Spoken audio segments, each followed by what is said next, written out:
So welcome to Counting with Purpose, Teaching Social Justice and Math. We have the pleasure of hearing from Vang Swanson today. And she is currently an instructional math coach for K through 8 teachers at New Millennium Academy, a Hmong charter school in Brooklyn Center. She's spent 10 years teaching 6th through 12th grade mathematics. And in her role as a coach, she gets to pursue her passion of working with teachers and teacher educators, and especially with new and beginner math teachers. Sharing ideas and collaborating on instructional strategies gets her excited to go to school every day. She says that she is reminded daily by all of you that what we do is needed, and how we do it is how our students get inspired to do math. So without further ado, thank you, May, for being here. Thank you, Lindsay. And I just want to add a little bit. Many of you may know me as a St. Paul public school teacher. So I just transitioned to this role this school year. So I used to say like May Vang, St. Paul public school middle school math teacher. So this is a new role for me. And we'll see how it goes. So far, you know, it's been quite a school year, especially supporting K-8 teachers. I've personally never taught elementary students. And so I've learned a lot about what K2 is like and how students grow and how students' mind work, and just the depth of like what we need to do in those grade levels in order to get students prepared for fractions and decimals and algebraic thinking. So thank you for being with us today. The first thing we're going to do is do a little bit of grounding icebreaker here. I like to start this way for a number of reasons. I like to start here for a number of reasons because we are virtually. It's a way for us to get to know each other. Also, there are some questions in here that I just want to see where you are in your learning and where you are in your comfortability with social justice and math. So I know Lindsay Marissa has just tweeted that, put in the chat, the link to here. So everyone should have editing rights. So what you're going to do is pick a seat around our table here, put your name. It's up to you if you like first name and last name and your affiliation. It's nice to see names that are recognized like Mark. Hi, Mark, welcome. And then when you are done with that, you can, when your box is still highlighted, underneath the word tools is this paint box, a paint can. You can fill it in based on our question. Drive to workplace. You see 12 minutes, 35 minutes. Use this color line to help fill in your box.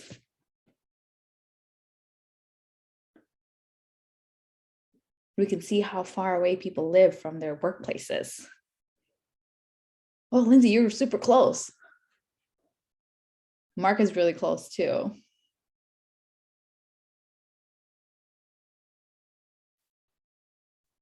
So how far do you live? What is your drive to your workplace? 90% of the work time. I suppose if you're working from home, you are at your workplace.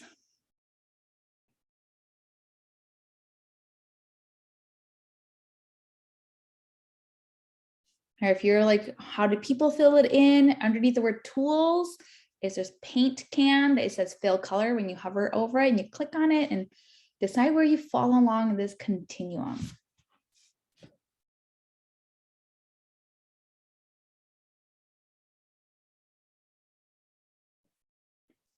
So Jethra, that looks great. I like your 20 minutes in here, but if you could pick on this continuum, but where 20 minutes will lie. You see this 12 minutes is that about the orange, and 35 minutes is that about this like it's like light blue. So where do you think 20 minutes would put you?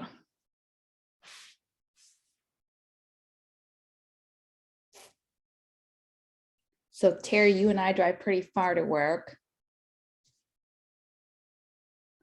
Okay. I think we have practice. I was like, okay, this should be one that everyone knows the answer to because you drive yourself to work or at least know how to get to work from where you are.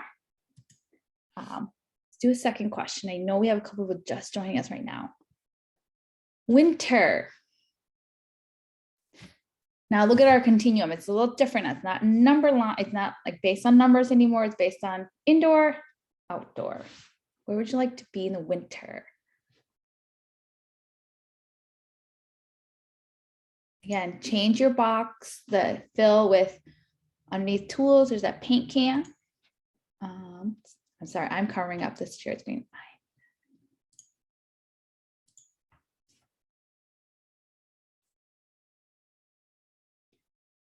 Trying to see if we have any like outdoor enthusiast here. Oh, Connor.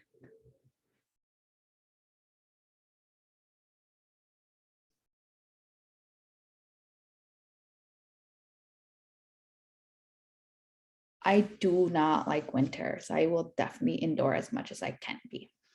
So I'm all in red.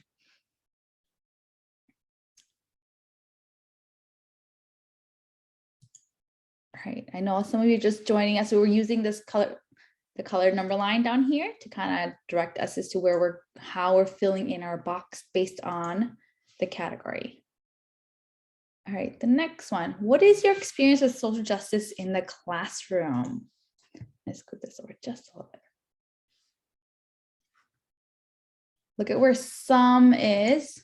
It's in the orange. A lot is in that blue. And click on your name, click on your seat, and fill in your box with the color that best matches your experience with social justice in the classroom.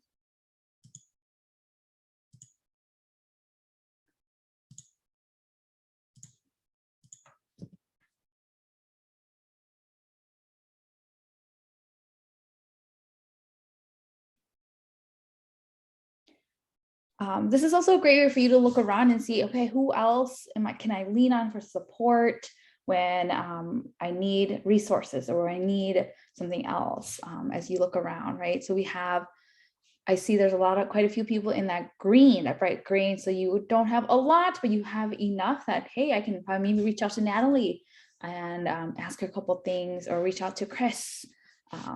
Same with Terry, or Terry's kind of in the a lot category.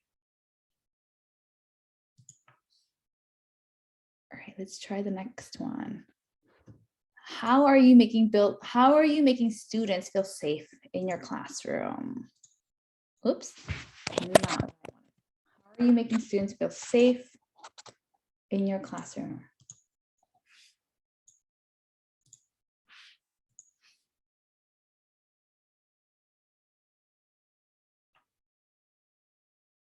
So again, the color number lines changed a little bit.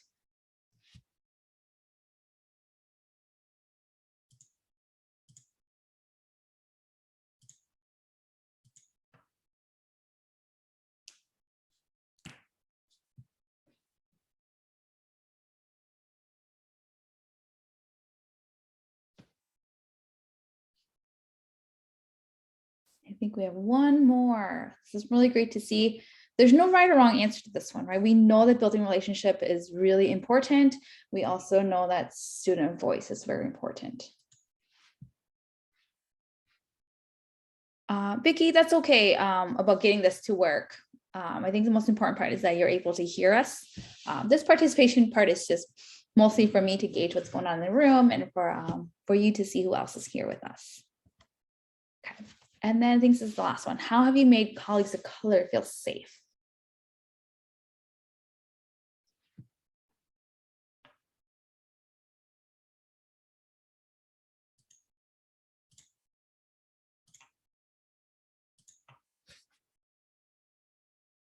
And if you're like, well, I may not have many, but think about the people around you who you know in the teaching community, who you know in the math community, whether you see them on a daily basis or not, or whether you know them virtually. Like I feel like Mark and I know each other more virtually than we do in person. Same with Lindsay and I, we know each other more virtually than we do in person. And I ask this because I find myself as one of the few people of color in the room when I'm looking at math education, when I'm talking about math professional development, and so I'm always wondering about how are you supporting your colleagues who look like me. In addition to that, this past year or so, with all the anti-Asian rhetoric that's been going on, and that especially came into light with the Atlanta shooting, I felt very vulnerable, and I felt like like all this has been happening and now people are finally paying attention. It took a mass murder to have people pay attention to the fact that anti-Asian rhetoric has been going around. And it's been really strong since the start of this COVID pandemic, you know. And so I put this out there for myself too. So I know, like, what are you doing? Because we know our students, whether they're adults or kids, they're always the first ones on our minds, but are we also thinking about our colleagues and who we work with and who we know and who we include in our community, whether that's, like I said, physically in our same building, in our same department, or is it someone who we know virtually that we've talked to on a, you know, regular basis? So I just want to say thank you for participating in this. I hope it's something that maybe you can, like this activity in general, you can bring back to your students if you are still teaching virtually. Something to just do with each other, get to know each other a little bit more. Some of the questions I asked are, I would say, relatively safe, you know, like how far do you drive to your workplace? Same thing with winter. And I do want to credit this activity to Terry Weiberg, who is University of Minnesota professor in math ed department. And when he and I did a joint presentation, this is how we started with our icebreaker. And I've just kind of brought it with me now every time that I've done a presentation online. It is not Jamboard, it's a Google slide. If you would like, Jethro, just make a copy of this for yourself and you have it forever. And then you can just delete some stuff or just reach out to me and I can show you how to set it up. In the past couple of years, I've learned to really love using Google Slides just because it can be very versatile. So. All right, I'm going to switch back to my main slide. And this one you don't have access to yet, just because there are some things I'd like us to talk about together and go over at the pace that I'm going to go through this. But at the end, I think between Marissa and Patsy and Lindsay, a link will be posted in the chat with the PDF to this.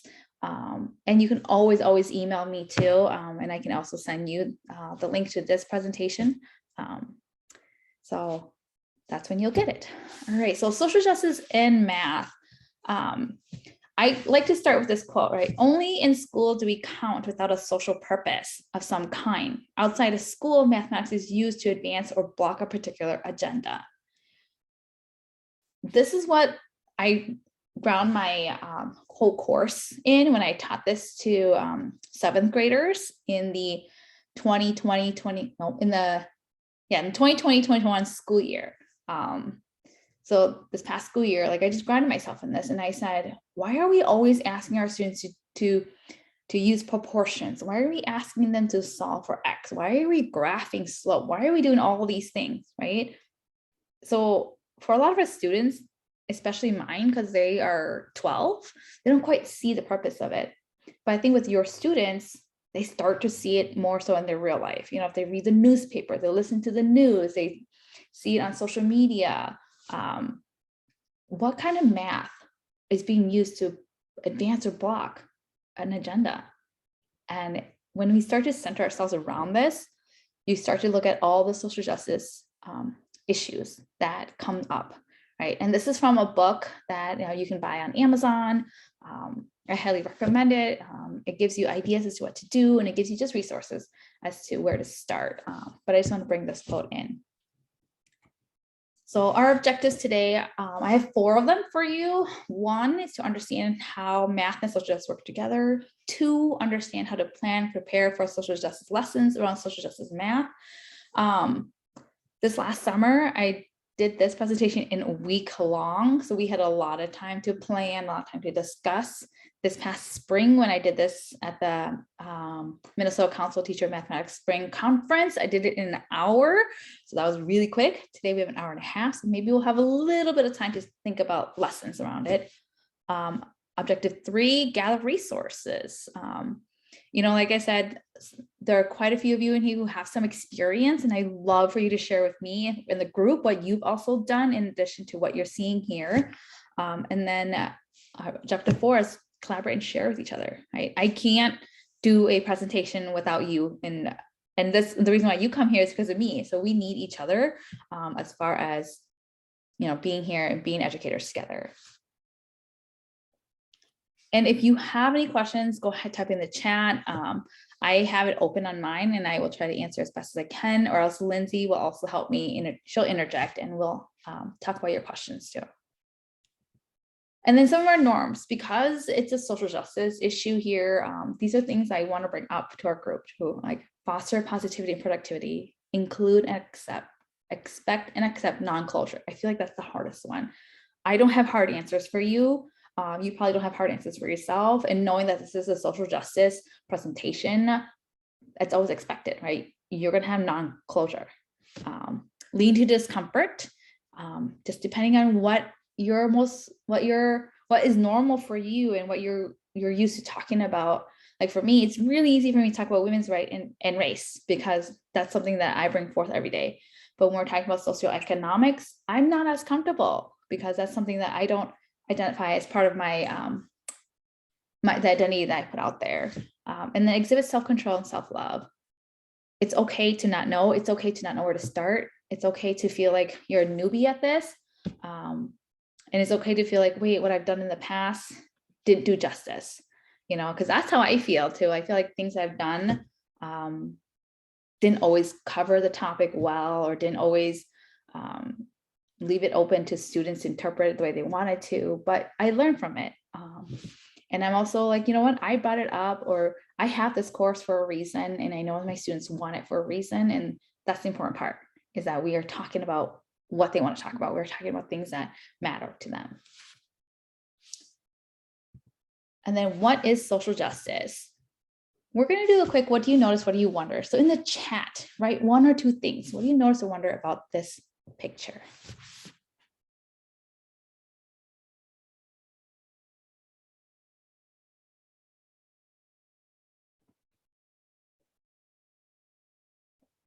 Equal is not always equitable or fair.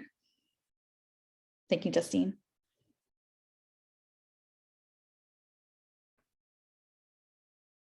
In the second picture, everyone can see the field. There's a fence in both pictures. Extra resource support is necessary for some groups or some people.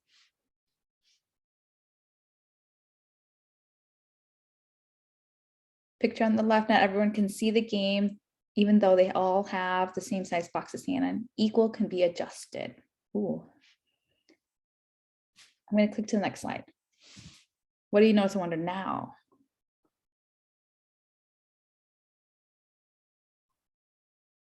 And I know these pictures may not be new to some of you.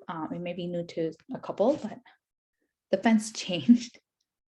Right on the right, the barrier has been removed. Everyone can see. Better for everyone. Structural change. Literally, yeah, how the fence is built is now very different. The barrier is still there. It can be seen through though. Everyone can see. So as you can see, what you notice is exactly what these pictures are saying. It says in the third image, all 3 can see the game without any supports or accommodations because the cause of the inequity was addressed. The systematic barrier has been removed. I've also had people make comment to the fact that because there's still a fence there, we don't have justice yet, right? If there was social justice, if there was equity, we wouldn't need a fence there. The fence would be gone and we would all be able to fully participate, not just watch. Yeah, so Vicky said, why not find a way to let them in even though the fence is better? So that's kind of like the social justice part. We have these barriers, even though the systematic barrier has been removed, they're still not participating. They're still not involved in the game. So that's kind of like the next picture, like I would want to see is that like everyone's participating. People can be involved, or you can choose to not, so you have the choice to be there or not to be there. And just thinking about your students, where are they coming from? What are they bringing with them to the classroom? Whether they are adults with families at home and coming back to get better, more education, or they themselves are, a single person and just furthering themselves. What is the systematic barrier that's in their life that is important to them, right? And social justice is not about you, it's about what they perceive and what they feel is important. So I just took this quote, and it says, social justice is defined as promoting a just society by challenging injustice and valuing diversity. It exists when all people share common humanity and therefore have a right to equitable treatment, support for their human rights, and a fair allocation of community resources. In conditions of social justice, people are not to be discriminated against, nor their welfare and well-being constrained or prejudiced on the basis of gender, sexuality, religion, political affiliation, age, race, belief, disability, location, social class, socioeconomic circumstance, or other characteristics of background or group membership. One that sticks out to me a lot that I feel like sometimes I don't think about it, but I'm reminded of it by a friend of mine is location. I live in the Twin Cities. I live 15 minutes from downtown St. Paul and downtown Minneapolis. I live 15 minutes from my math community. You know, like if I want to know, if I want to talk to someone who teaches the same courses I teach, who teaches from the same book I teach, I can really easily find them and we can meet up in person. But my friend who she's up near Bemidji, she's always reminding me that, you know, you have this wealth of people around you. We all have resources because of the internet, but I have wealth of people just sheerly because of where I live. So as you look at these, what are something that doesn't always come across your mind as a place where social justice is needed?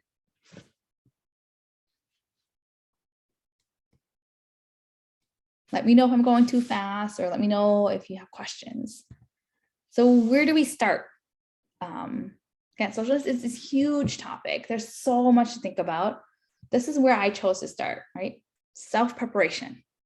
You need to do some reflection. There's some suggestions here, 2 books, a Facebook group, talk to people of color who you already have a relationship with. I feel like there's this show that I am watching on HBO Max, and this girl just blatantly asks her new coworker who's Black about what it's like to grow up Black in America, and asks if his mom was on crack. I mean, I know this is a TV show, but I also know it happens in real life where I've seen and I've experienced it myself, where random strangers just ask me personal things about being a person of color. So that's why I say whom you already have a relationship with. And if you don't have a relationship with anybody of color, how do you start that? You know, find people digitally through Twitter.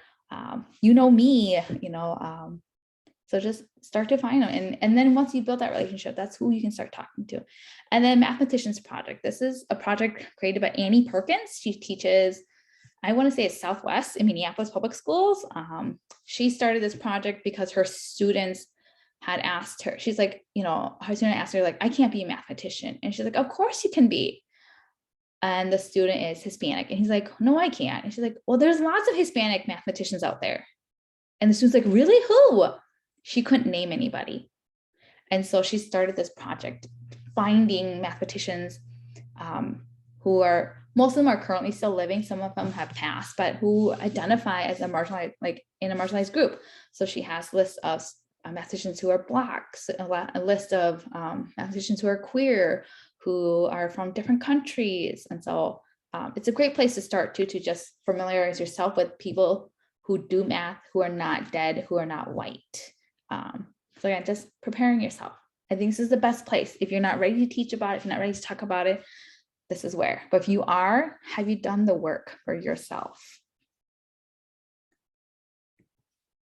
And then what did I do? So once I prepared myself and got to know myself a little bit, because even myself as a person of color, I still need to do work on myself and figure out where I land in a lot of these things. But I started with like some media literacy with my students, especially in the age of misinformation, fake news. I thought it was really important that we talk about what's there, because a lot of the information they're getting about social justice issues are coming from media, whether it's like the news media or social media.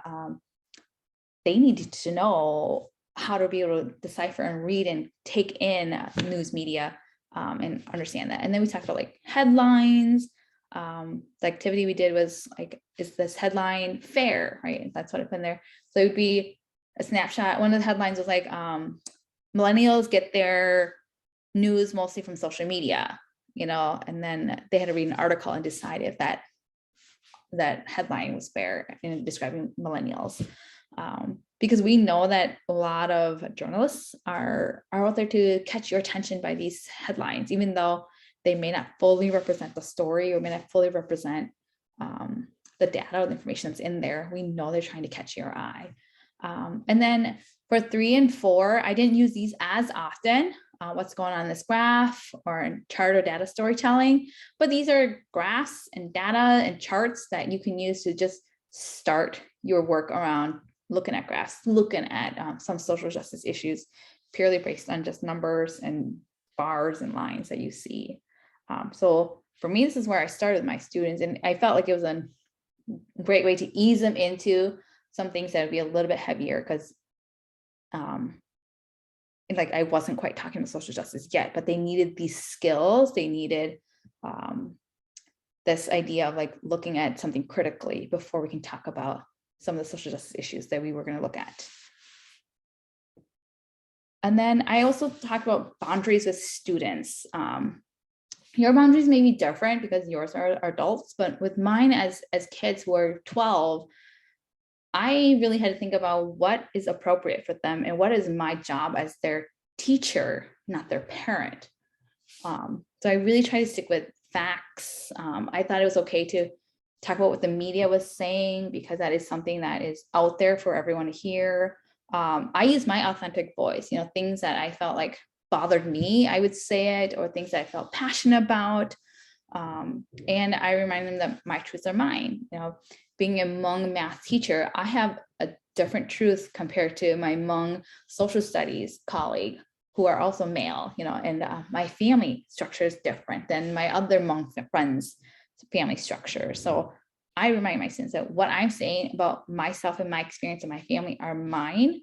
There are some things that in general we can apply, but just reminding them that my perspectives are mine. And I listened to the students. At the end of the school year last year, many of them did not want to talk about Black Lives Matter anymore. They were talked out. They had lots of conversations with their families. They've had lots of conversations with other teachers in the building already. And so they felt talked out about it. And so I was like, okay, that's something that we don't have to talk about anymore, because I don't want you to feel fatigue from this. I don't want you to feel like this class is just not going to help you because we just continue to talk about something that you don't want to talk about, especially because it was almost a year after George Floyd's murder that they decided, they're like, we're done. We don't want to talk about this. We want to talk about something else as far as social justice is concerned. And that's perfectly okay. And then sensitive topics, like I said, seek help from families. Ask your students, like if there's something that you notice that are not going well, or if a student voices to you, listen to them. For me, a lot of times I asked a couple of my families about what they were bringing home from my class, like, have you heard your student talk about this or this? And we talked about it in class. And one of the moms, she was super responsive and she was just really helpful. She's like, it's great that what you're doing, I'm glad that you're just not giving them just facts or just not letting them make their own decision based on things that were misinformation, but you're teaching them how to be critical. You're teaching them how to find their passion in social justice. So listen to them. They're the ones who's going to probably drive your class based on what you've kind of given them. And then my overall year review. So I taught, since it's a whole school year with middle school, we taught in quarters. So if you are on a semester basis, you can definitely put this into 4 units in your semester. But I started with some themes, and through these themes is how I built my course. And to me, these are social justice themes, right? Who are mathematicians? We just talked about it, most of them are dead white men. Why does math matter? Again, just bring it back to that quote of like, people are counting for a reason. And what is that reason? And then where do I see math community? So kind of bring it really close to home. And then how do I use math for change? So just the overall, like, what are we going to do now that we know this? now that we know these numbers, now that we know this data, what are we going to do about it? So general structure, every quarter I have a mathematician that I introduce, and I talk about their obstacles, their accomplishments, and then we do a project around what they faced. Whether sometimes it's like very wide topic based upon what they have accomplished or their obstacles, and some of it gets really narrow. It's a small topic. So it just depends on the mathematician. So quarter one, right? Let's do a quick, which one doesn't belong? So in the chat, I'd like you to look at these 4 pictures and decide who doesn't belong.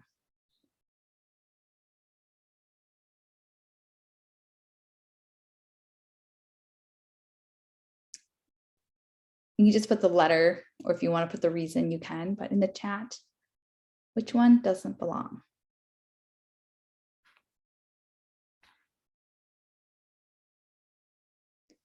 C, it's a black and white photo. B, it's the only guy. D, only one who was eating. A, it's the only one not at a board. Yeah, everyone else at a board. D, because they're eating. C, B. These are my 4 mathematicians that I highlighted during my school year with my student. A is Annie Easley. She is one of the first African-American women at NASA. I feel like everyone talked about Elizabeth. Oh my gosh, I can't remember her last name. I feel like she's the more famous of the group of Black women at NASA in the beginning. But this is Annie Easley. So we talked a lot about her life in NASA and what she's done. And then we looked at a lot of like the NASA data on Katherine Johnson. There you go. Thank you. Not Elizabeth, Katherine Johnson. So we looked a lot about like her career with NASA and even just the statistics of like how many women work for NASA, how many people of color work for NASA, how many people of color and women actually become astronauts and not just work for NASA across the world. So that was super interesting. Even I myself didn't know any of this, and I looked it up, so I learned a lot. B is John Urschel. He is Canadian, but moved to the US to play professional football, and he retired from professional football after an injury. And he is, I think he either graduated or still studying math at MIT.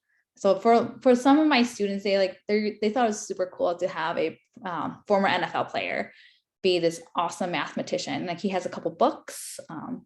C is Miriam. I can't remember her last name. Miriam. She had worked out at Stanford. She's done a little bit of work with Joel Bowler too, the math ed professor out there. She is from Iran, and her story is that like one of her math teachers told her, "You're not good at math. You know, you can't." Thank you, Mark. You can't accomplish what we're going to do here. So she felt really discouraged. And then like a couple years later, she had this math teacher who was like, "You are brilliant." You know, so all it took was one teacher to turn things around for her. And she has just recently passed. I want to say 2017. And then letter D is Eugenia Chen. She is a mathematician out from the UK. She has been to Minnesota to speak. She was at Carleton a couple of years ago. I did not get the chance to go see her.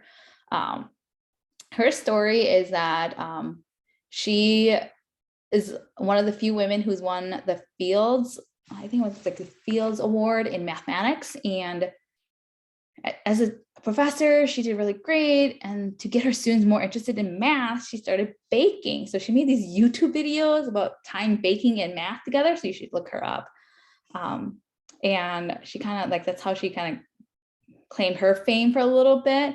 But more importantly, as she got older, she realized that her like university and the math world was just kind of pushing her out because she was no longer the young, brilliant mathematician. And so she decided to step out of the university experience, and she's written books around math. One of the books I really want to read, it's called XY.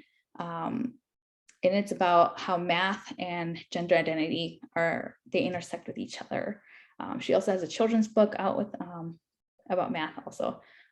But she's super funny. She's someone definitely to look up and watch her videos about baking, and math. So these are the, my students definitely never heard of these 4 mathematicians. I have, but only by name. I've never even looked into them in depth. So for them, so with each mathematician, the different topics the different obstacles and topics that they ran into, I just pulled it out and we talked about it. We looked at graphs, we looked at statistics, and then we did a project. So this first project, they had to research a mathematician. So I gave them a couple websites where they can pick out mathematician. They did a research on them, and they did, like a biography, things they contributed to the math world. And these are 7th graders, so they don't have extensive math knowledge at all. At best, they were in Algebra 1, like the high school Algebra 1 course. So they're not like if you ask them about topography, they won't be able to tell you, but they were able to at least figure out a couple of things, like how this mathematician contributed to the math community. And then lastly, we ended the quarter with what makes me a mathematician, because I wanted them to see themselves as mathematicians, no matter what their family life is like, no matter what they look like on the outside, no matter what sexuality they identify with.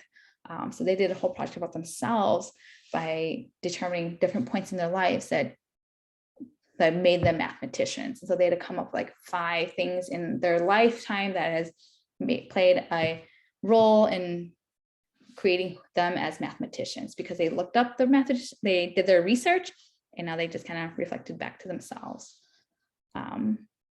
Quarter 2, we did why does math matter? I pulled out John Urschel for this. So we looked at, again, racial equity, again, pay gap.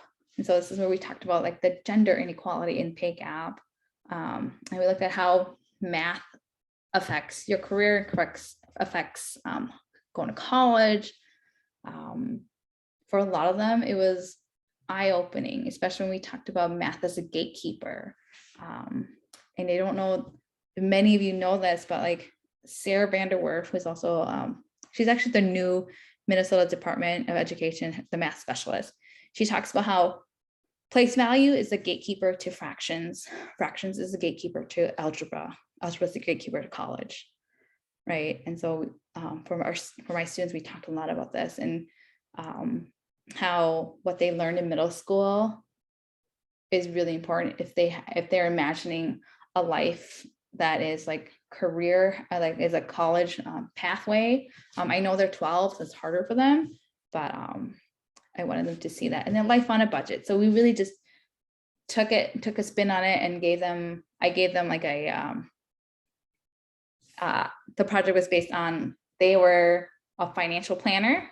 They got a client based on gender and race and education level, and they had to build a budget for this person. So to realize that, wait, my job affects my budget, which can affect everything, like owning a house or renting, using public transportation, or having a car, or having a new car. And then also owning a car means you have to pay insurance. And so just kind of bring it all back to them. Again, mine are 12, but for a lot of them, it's wow, this is a huge deal. They didn't realize what their parents were doing to keep them alive, the amount of money just to buy groceries. For some of my students, they do know, because they come from families where that kind of conversation is very open. Other students, they're not from a family where they talk about finances. Again, just listen to your students, what they know. Yours may already know how to do life on a budget, or not. I don't know, depending on where they are in their life. Oh, quarter 3, where do I see math in my community? So we'll just do a quick, what do you notice? What do you wonder about this?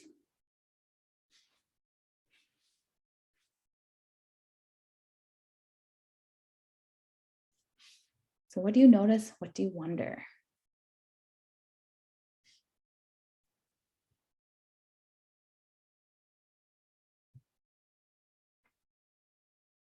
You can put it in the chat.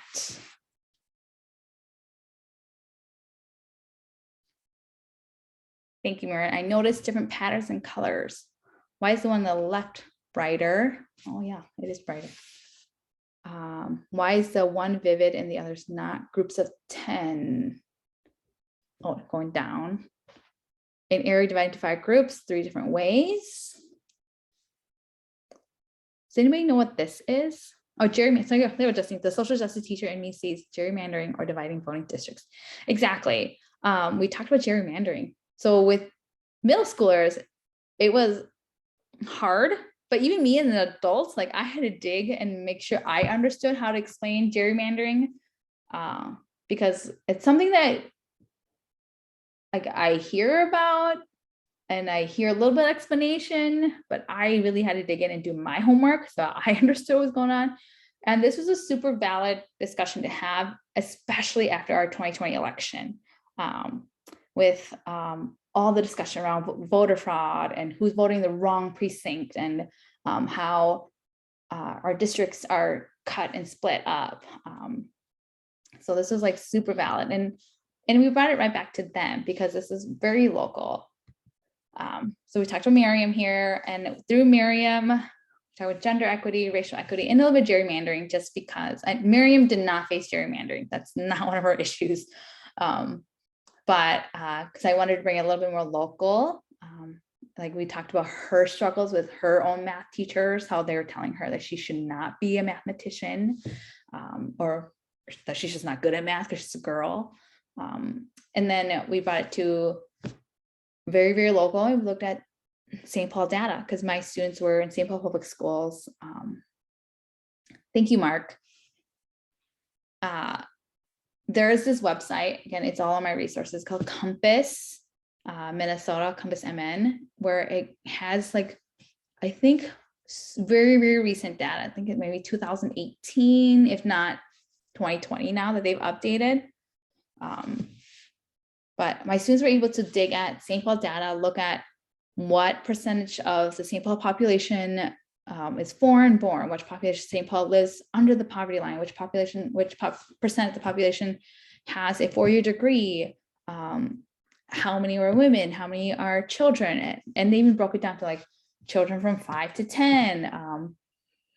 So we just looked at St. Paul in general, and then a closer look at St. Paul. So through that website, we were able to find the different neighborhoods in St. Paul, and they got to choose a neighborhood, whether it was the one that they lived in or the one that they just felt interested in. St. Paul's broken up into, I want to say like 10 neighborhoods, that if you're a St. Paul person like me, when we say it, like, like Highland Park is its own neighborhood, or Battle Creek area is its own neighborhood. This website also breaks up Minneapolis into neighborhoods. So Minneapolis has lots of neighborhoods. I feel like it's like double of what St. Paul has. But it breaks it down to those neighborhoods also. If you're outside of St. Paul, Minneapolis, I think you get the bigger general information about your county. But I'm sure somewhere on the internet you can find very specific information about like maybe the area you live in, maybe even your city, your town. If not, could that be something your students do? Start gathering information, start finding out who lives in our community, who lives on my block, who are my neighbors. But through this, my students learned a lot about Minnesota about like St. Paul history. One big thing that we talked about was the construction of I-94. So if you don't know the history of it, I-94 was constructed through the most prominent Black community in St. Paul, the Rondo neighborhood.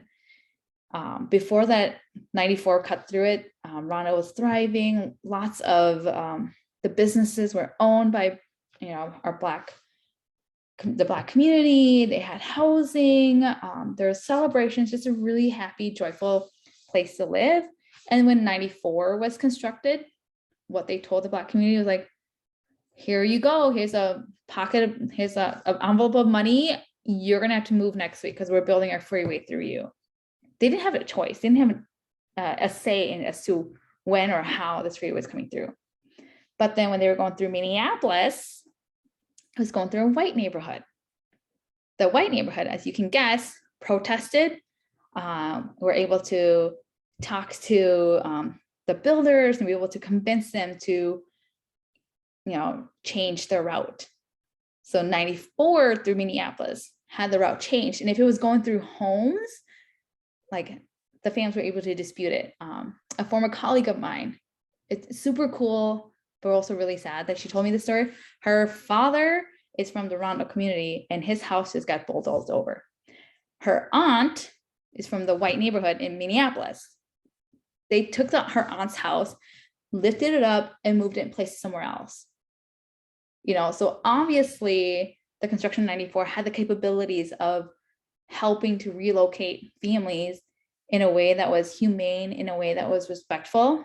But what did they do? They decided to just go right through the Rondo neighborhood and not care, but really took time to help and let the white neighborhood in Minneapolis advocate for their way of living, their life.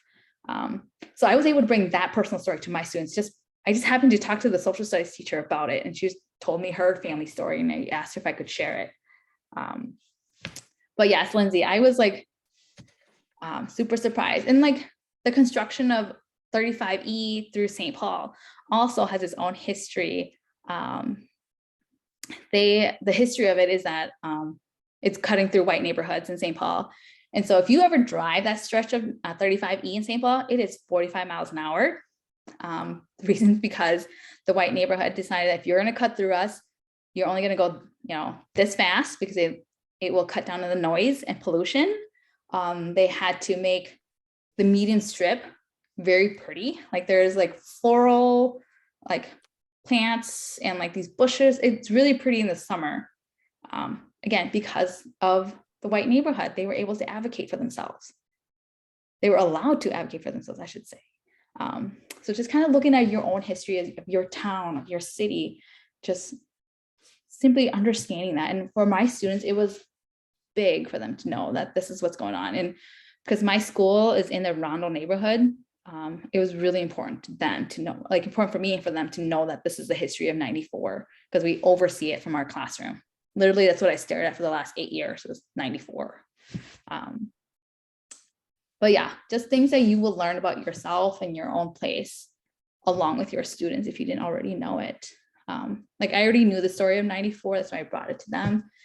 And I always fight about it with my husband. He's white. And so I always talk about, 35E is only 45 miles an hour because of our white neighbors, like, because he complains, he's not from St. Paul, so he complains about how slow it is there. But I'm like, if it was a Black neighborhood or an Asian neighborhood, I'm sure we'd be going 60 miles an hour. But because of how it cut through, it's only 45 miles an hour. But yeah, sad, frustrating, but things that are reality, and I know St. Paul is not the only city that happened to. Detroit is another city where the freeway just cut right through the Black neighborhood. Yes, there's a PBS documentary about it. So just the establishment of our transportation freeways has a really sad history, a frustrating history. So then after that, I went to quarter 4. So the students, they'd spent like the whole year talking about like social justice issues and things that had mattered to the mathematician or various topics that I have brought up. So then in quarter 4, they got the chance to kind of decide, how am I going to use it for change? So this is why I brought in Eugenia Chen and her life story. So through it, because her life story is really also about social justice. She was feeling, again, pushed out just because she's a woman and she's Asian and she's getting older. And she's like, I'm being discriminated against in the math world. So that's why her books came into play. And then we talked about social justice issues. Students were able to come up with their own project and find data and statistics and graphs that either supported or was against what they wanted as their social justice issue. Yeah.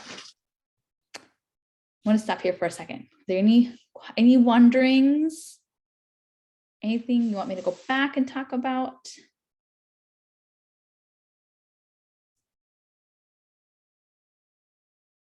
Okay. All the lessons and projects. And so I'm not going to go through them all here, but they're all linked. Every single one of these is a hyperlinked lesson to what's in my Google Drive. And you can go see everything. they're as is. So the way I taught it to my students, the way my students saw it, that's as is. Yes, my students took this as an elective class because they already had their core class. So most of my 7th graders were in pre-algebra. And so this is just an elective. Many of them did not get the opportunity to choose this as an elective. Our counselors saw a hole in their schedule and kind of just stuck it in. Some of them did choose this class as an elective. And then the class, it's like I want to say it's like 32 students. That's just normal for my class sizes in St. Paul when I was there. And Patsy said, the New York Times did a story on this topic last month, highlighting New Orleans Expressway and Biden's infrastructure bill. Yeah, the expressways are, again, it's done wonders for our country, but it's also been really horrible when it went through communities. And yes, these are all linked. So I'm not going to go through them. You can see them. Like I said, they're exactly as how I taught it to my students. I didn't go back and edit them or anything. And just design process, come up with your theme, introduce a mathematician, big picture, lessons, project. The cool part was when I was doing my math in your community quarter, I brought in the St. Paul City Council member to speak. And with everything being online last year, it was really easy for me to find people to come talk. I had other speakers in other classes, but for this class in particular, I brought in the city and St. Paul City Council member. The reason why I was able to bring her in is also she's a former student of mine. So it was kind of an easy, come talk to my students. And she was all in. And it was really great because when she hopped on to our Zoom class, she had just gotten done with being on a panel to talk about gun control. And so she was able to speak to that a little bit and talk about how gun control is something, there's gun violence in her own personal life. And so that's why it's a very important topic to her. But my students were really engaged when she was talking because she's really young. The St. Paul City Council member is Nelsie Yang. I know she doesn't mind that I call her out on this. But she's really young. I think she just turned 26 and she is among women. And so for my students to see a young person of color on the city council board was mind blowing to them, to know that you can be 26 and make a big difference like this in your community and be a council member. So just things that my students never thought of because they think you have to be old and you've had to have lots of life experiences to be an important person like a city council member. But yeah. And then just more lessons, again, just all these are linked in here. You can go and check them all out versus trying to dig through my my Google folder. And then you have access to the Google folder too, but these are things that's specifically linked to those lessons. Oh, I don't know why these videos don't work. I'll have to figure out why the videos don't work. But at the end of the year, how do I use Math for Change? The students, they found their own topic and their final project was to create a public announcement or an ad that highlights their social justice project. So one of these was about the pay gap between gender and race. And then the other one was about undocumented people. And he was super passionate about it, how he feels undocumented people are he's we are people, we add to the economy. We are here to not do anything bad. We are here to also find better lives for ourselves. So you end up finding out so much about your students when they do this project because it's their passion. It's something that they've been thinking about and feel just haven't had a way to talk about it.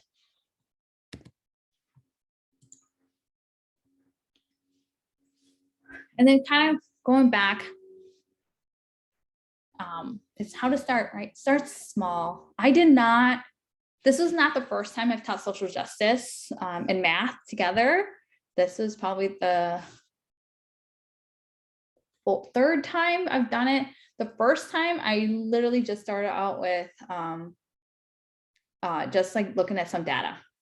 We just did it every Friday, a little notice and wonder.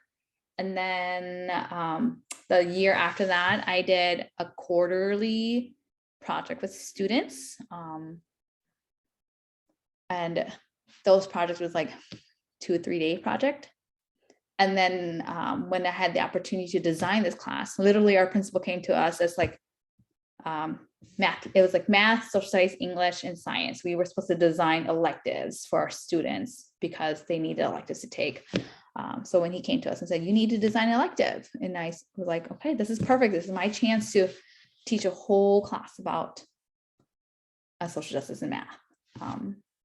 But start small, you know, even just a data notice and wonder, it's going to get your students thinking and talking, and they're going to start to notice what they see. They're going to start to notice what they hear, especially because, you know, being adults, I feel like their exposure to the world is a little bit broader than my 12-year-olds.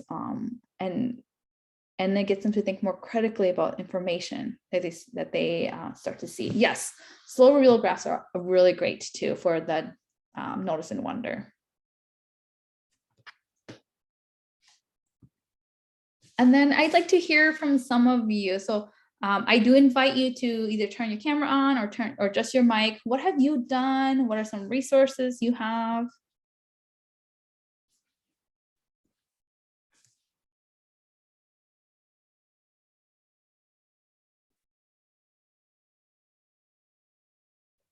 I know I wasn't the only one who had experience with social justice. So just curious, what have you done?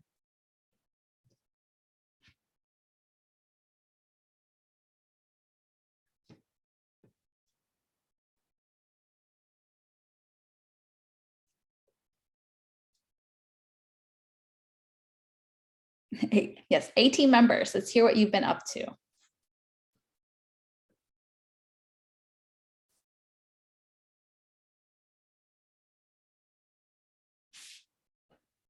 I have really good teacher wait time.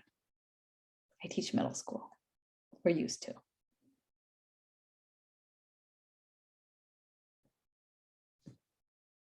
Okay, I'll let you think about it. We'll come back. But these are my resources. Literally, this first link is to everything. May, I think Carl, was that you that was going to speak up? Oh yeah. Well, thank you. Yeah. Hi. I work with Literacy Minnesota, and so in terms of justice, I always think in terms of economic justice. You know, teaching the adults math and literacy, et cetera, so they can find employment. So that's what I've been up to, I guess. And what are your ways that you've done that? Just through the volunteer program there, teaching the computer courses. And really, I would guess that's kind of the whole purpose of the program, just to make sure that you know, people become computer literate, because we're so dependent upon those machines and the software and stuff, so that they can find employment. So again, it's probably not quite what you're talking about, but it's to me, it provides some avenue towards economic justice for the adult learners who might have been, you know, out of the employment mix for some time. No, I think it's completely in the realm of social justice, because there is like digital literacy, digital like I don't want to say intelligence, but you know, being able to navigate things like this. Like some of our adult students don't know how to, because either they've not had access to, or no one's shown them, or they've just kind of lost their way just because of how fast things have developed, you know. And yeah, and trying to equalize it. Do get very frustrated when they can't navigate the software. And by the way, I work for Marsden Services, and some of the executives don't navigate the software well either. So, you know, I don't want people to think that just because, you know, you might not have some high-flown job that, you know, you wouldn't know how to use computers. Yeah, there are people with really good paying jobs that we have to coach. Oh, for sure. For sure. I mean, the number of principals I've had to show how to like link a document. Right. Yeah. Mhm. No. Thank you for sharing. Yeah. Yeah, go ahead and unmute yourself if you'd like to share. It's nice to so that we can see what you are all doing as people who teach in ABE. So Leah said, I can see more of a social studies use for this. For sure, many of you do teach something else other than math as adult educators. But even through social studies, you need like graph and chart reading literacy, right? And so definitely bring this in. I know, Chris, you just raised your hand. Go ahead and unmute yourself or put it in the chat. Yeah, I was just gonna share, I cannot remember the name of the website and where I got it. So I was trying to find it. But I also teach in St. Paul, and a couple summers ago, I got a chance to do a 6-week data. Oh, you cut out. Are you still there? Can you hear me? Okay, yeah. Yes, okay. And so as their final project, I actually gave them some raw data from the city and had them choose what they felt was the most appropriate way to represent that data. And then they worked in groups to do that. So not super far off what you're talking about, but maybe just like a little different spin on it. And then I was just thinking while you were talking, I'm teaching ELL this year, and we recently were doing the grammar point with sharing opinions. And I had them listen to a video that the district made about the Envision SPPS plan and some of the school closures. And this was before the vote happened.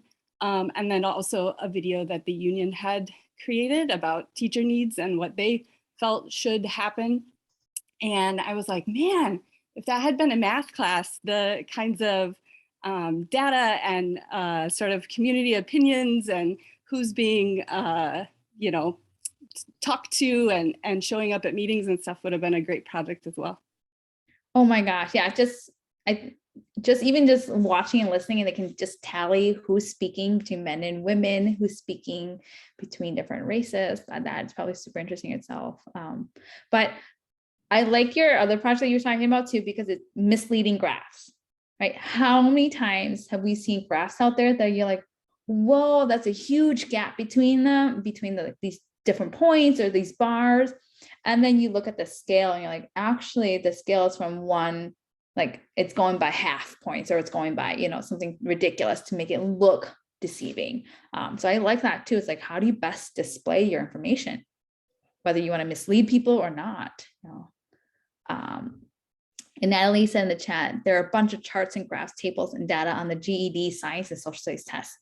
Yeah, graph and data literacy is huge. Just in general, we need that. And why not do it through like a social justice lens? And then Leah said, I was thinking of a news article from News for You about Biden's infrastructure bill, the follow-up activities to think of local needs and creating a budget for it. Also creating a pie chart. And, with pie charts, we can also talk about like what Carl's saying, like just computer literacy. When we do like a data unit, we learn how to use Google spreadsheet to make our charts for us. And so just things like that kind of like equalizes, or at least like gives our students insight as to what it means to have these resources. Yeah, I'm always about bringing math into other classes, and especially now as a math coach, like I also coach our science teachers, and I just remind them like, you can't do science without math. And so that's what I'm always saying. Is there anything else anyone would like to share?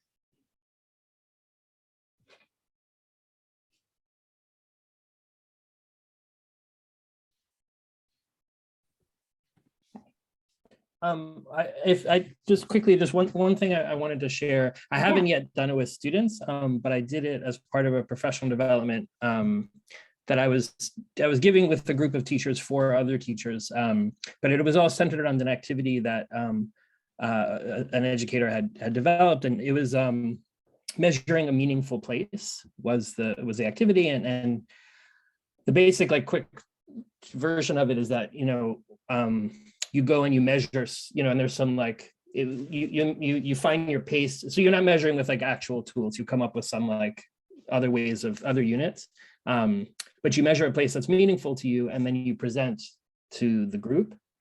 And so I'm newly in Minnesota, and just I feel like it maybe taps into the first 4 questions or first 3 questions out of your 4. But just like the feeling of going through it as an educator, it was very simple. And one of the things we talked about as teachers is all the different ways you could have students go out and do math and come back and present not just math, but not just the mathematic part of it, but who they are, and kind of, it makes you a mathematician. It's mathematics that's happening in your community.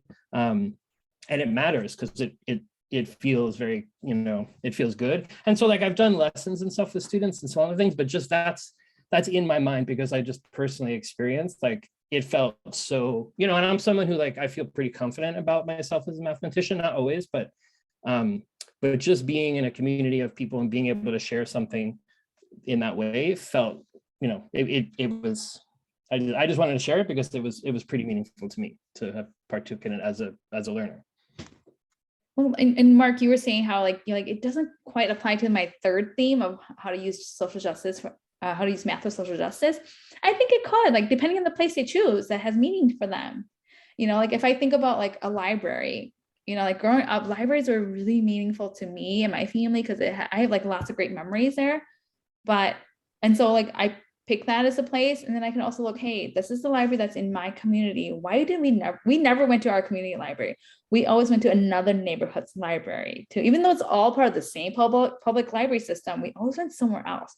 Why did we go somewhere else? Again, resources and who else felt that our neighborhood library is important compared to somebody else's neighborhood library, so it could turn into that if they pick a place that has something like that to it. For sure. I mean, that's a really helpful frame to be thinking about. One of the things that came up, just in terms of the student populations that we work with, one of the things we said is that either our students are unable to get to the meaningful place, the place that is most meaningful to them, either because they can't, it's in another country, or they're incarcerated. Like and that kind of added that frame to it automatically, and a way to kind of talk about that and process that. But that was being explicit that was helpful. Thank you for that question. Is there anything else anyone would like to share? Whether it's like an idea you want to think about, and like have us listen to it, or something you've tried. And Lindsay and Chris we're talking about a Desmos. So because Chris there's a Desmos lesson about the efficiency of vaccines last year. Many students are still vaccine hesitant.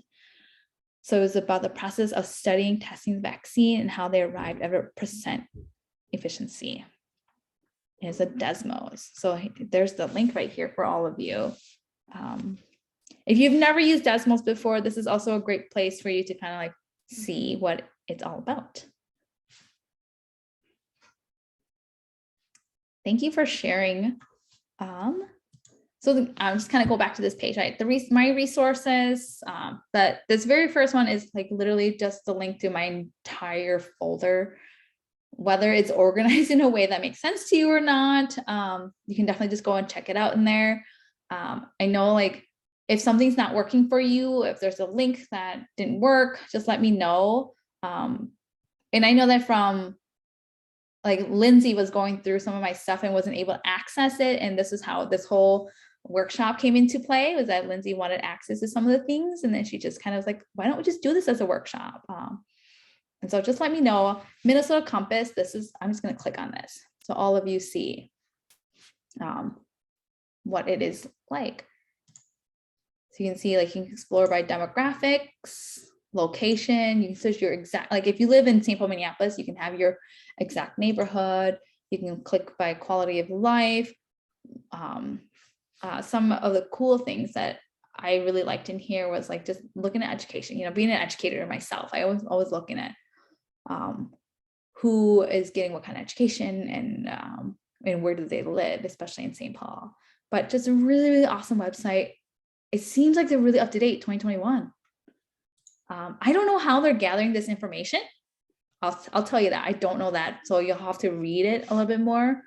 But just even here, right, for someone who lives in the Twin Cities, like I didn't know there was 27 largest cultural communities in here. I belong to one of them, but I didn't realize there's 26 other.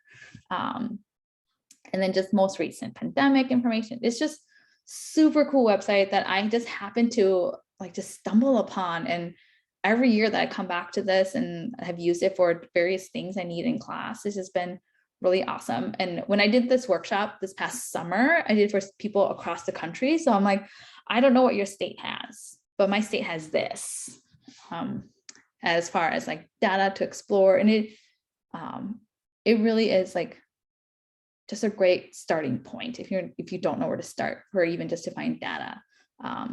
Like here, they even have storytelling with data. Where do I begin? You know, so they're always changing. They're always updating. Like I said, a couple of years ago, it did not look this pretty, but now like, I think it's an amazing website to look at. And then just other things like teaching math through a social justice lens. I think this is an article it used to be Teaching for Tolerance, but now I think it's Learning for Justice website. Just lots of things and books down here. I don't own all of them. I own Rethinking Mathematics only. But these are some of the other ones that I know have been highly recommended to me. Yeah, so we have about 10-15 minutes. If there's anything else anyone wants to say or want me to go back to.